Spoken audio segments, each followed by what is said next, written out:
ಇವತ್ತು ಸಮಾಜದಲ್ಲಿ ಅನೇಕರು ಶ್ರೀಮಂತರು ಇರ್ಬೋದು, ಯಾವುದೇ ಸಮಾಜ ತಗೋರಿ, ಆದರೆ ಸಮಾಜಕ್ಕಾಗಿ ಇವತ್ತು ಯಾರ ಕಡೆಯಿಂದನೂ ₹1 ತಗೋಲಾರ್ದೇ ಇಷ್ಟು ದೊಡ್ಡ ಪ್ರಮಾಣದಲ್ಲಿ ಬಂಜಾರ ಸಮಾಜದ 2 ರತ್ನಗಳಿದ್ದಂಗೆ, ಒಂದು ಮಂಗಲೀಬಾಯಿ ಅವರು, ಇನ್ನೊಬ್ಬರು ಹನುಮಂತವರು, ಅವರಿಬ್ಬರನ್ನು ಕರೆಸಿ ಇಂಥ ಒಂದು ಅಭೂತಪೂರ್ವ ಕಾರ್ಯಕ್ರಮ ಮಾಡಿದಂಥ ಈ ಕಾರ್ಯಕ್ರಮದ ನೇತೃತ್ವವನ್ನು ವಹಿಸಿದಂಥ ಪ್ರಕಾಶ್ ಚೌಹಾಣ್ ಅವರಿಗೆ ನಿಮ್ಮೆಲ್ಲರ ಪರವಾಗಿ ಚಪ್ಪಾಳೆ ಹೊಡೆದು ಒಂದು ಅಭಿನಂದನೆ ನೀವು ಸಲ್ಲಿಸಬೇಕಂತ ಕೇಳ್ತಾ ಇದ್ದೀನಿ ಬಂಧುಗಳು.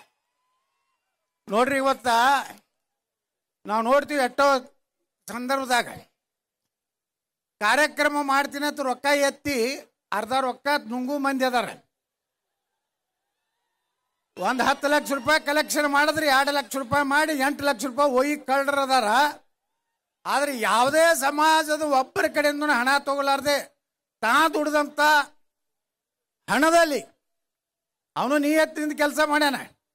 ರಿಯಲ್ ಎಸ್ಟೇಟ್ ಮಾಡಿ ಏನೋ ಒಂದು ತನ್ನ ಉದ್ಯೋಗ ಮಾಡಿ ಯಾರಿಗೂ ಮೋಸ ಮಾಡಲಾರ್ದೆ, ಟೊಪ್ಪಿಗೆ ಹಾಕ್ಲಾರ್ದೆ, ಯಾರ್ದಾರೆ ಬೇರೆಯವ್ರ ಆಸ್ತಿ ನುಂಗಲಾರ್ದೆ ಪರಿಶ್ರಮದಿಂದ ಪ್ರಕಾಶ್ ಚೌಹಾಣ್ ಇವತ್ತು 70 ಲಕ್ಷ 1 ಕೋಟಿ ಆದ್ರೂ ಇಷ್ಟು ಜನ ಕೊಡ್ಲಿಕ್ಕೆ ಸಾಧ್ಯ ಇಲ್ಲ